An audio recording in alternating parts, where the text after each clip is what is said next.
The hushed confession I'm about to share feels like peeling back a closely guarded layer of my soul, an act made slightly less daunting by the anonymity of the digital ether. My name is Seraphina, and at 43, the sprawling skies of Santa Fe, New Mexico, have witnessed my solitary journey of raising my son, Orion. His father's abrupt departure when Orion was a mere 5-year-old fractured my world, or so I believed then. But Orion, even in his tender years, became my unwavering constellation, his presence a steady light guiding me through the darkness. Now, Orion is 20, a thoughtful and luminous presence home for his summer break from college.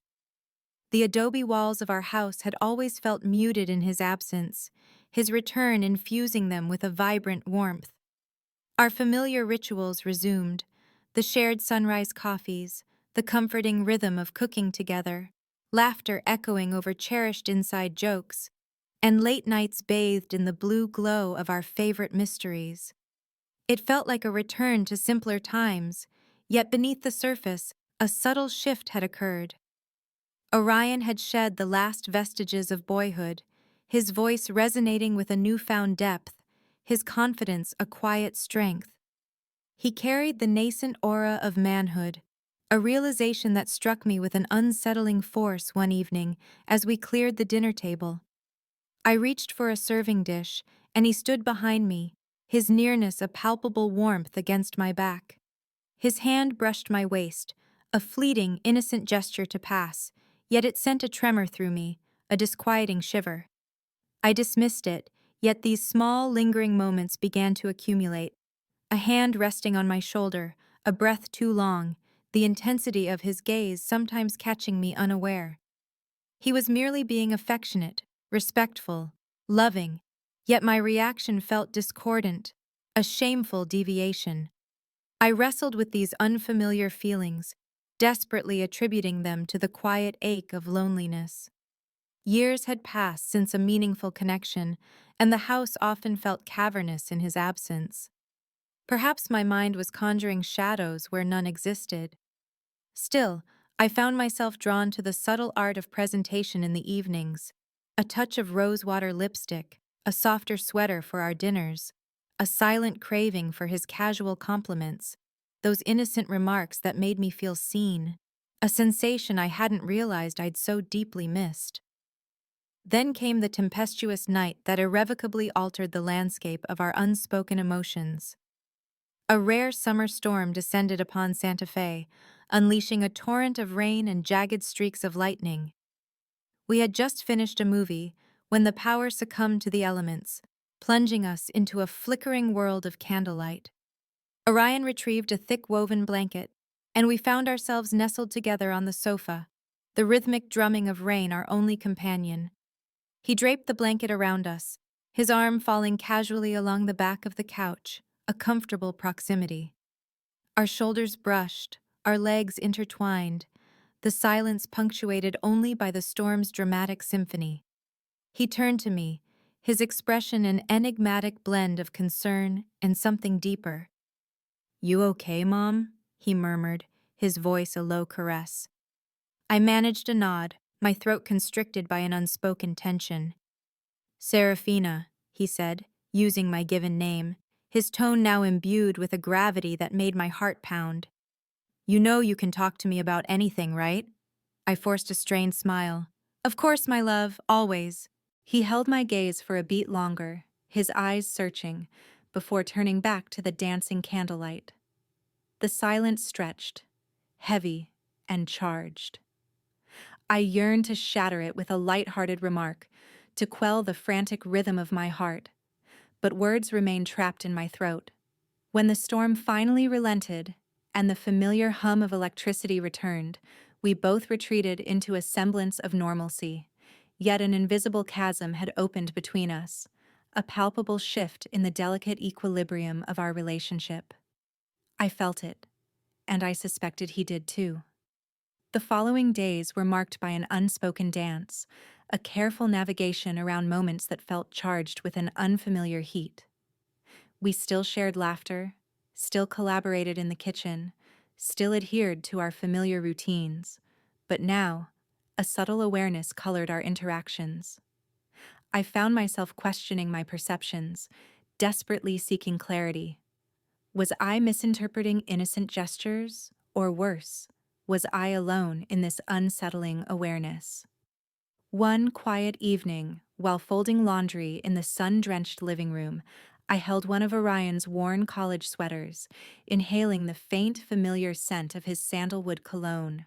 A wave of unexpected emotion washed over me, not born of anything untoward, but from a profound ache of longing, a deep yearning for connection, for the simple comfort of being cherished. Years of selfless motherhood, of prioritizing his needs above my own, had left a void, and now the silence of my own emotional landscape felt deafening. That weekend, seeking a reprieve from the internal turmoil, I accepted a friend's invitation to a small gathering. Orion, noticing my unusual attention to my attire, offered a surprised compliment. "You look radiant, Seraphina," he said, his eyes lingering for a moment. "Just something casual," I replied, a nervous flutter in my chest. His gaze held mine a fraction too long, and then he uttered words that would forever echo in my memory. "Whoever has the pleasure of your company tonight is a fortunate soul." The evening unfolded, pleasant yet strangely detached. My thoughts kept returning to Orion's unexpected remark. I returned home early to find him still awake, bathed in the soft glow of the television screen. "Uneventful night?" he inquired gently. I offered a non-committal shrug. "It was fine, just not really my scene." "Well, I'm glad you're home." He gestured to the empty space beside him on the sofa, and I settled in, accepting the mug of herbal tea he offered. We sat in comfortable silence for a while before he leaned his head lightly against mine, a sweet, innocent gesture that resonated with a profound ache in my heart.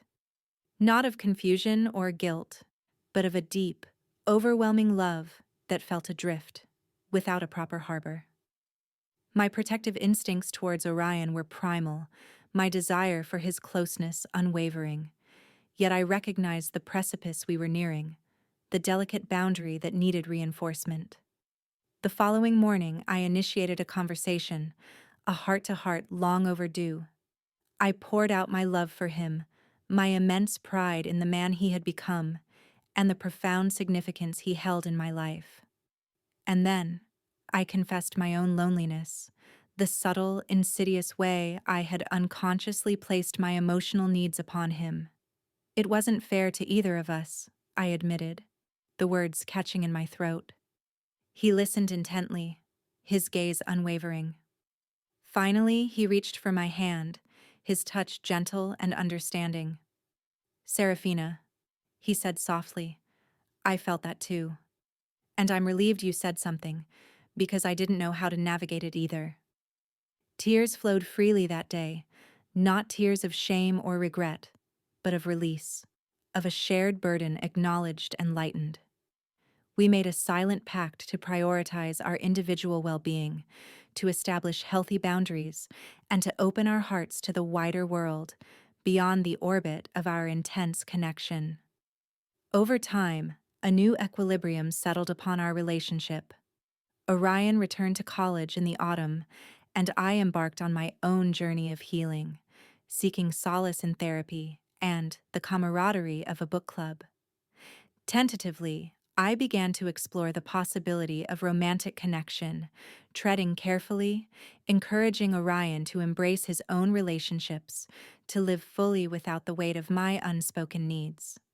There are still moments of profound closeness between us, but now they are framed by a mutual understanding, a clear delineation of our roles. He remains my son, the very core of my being, and while I may have momentarily lost my way in the fog of loneliness, I have found my footing once more.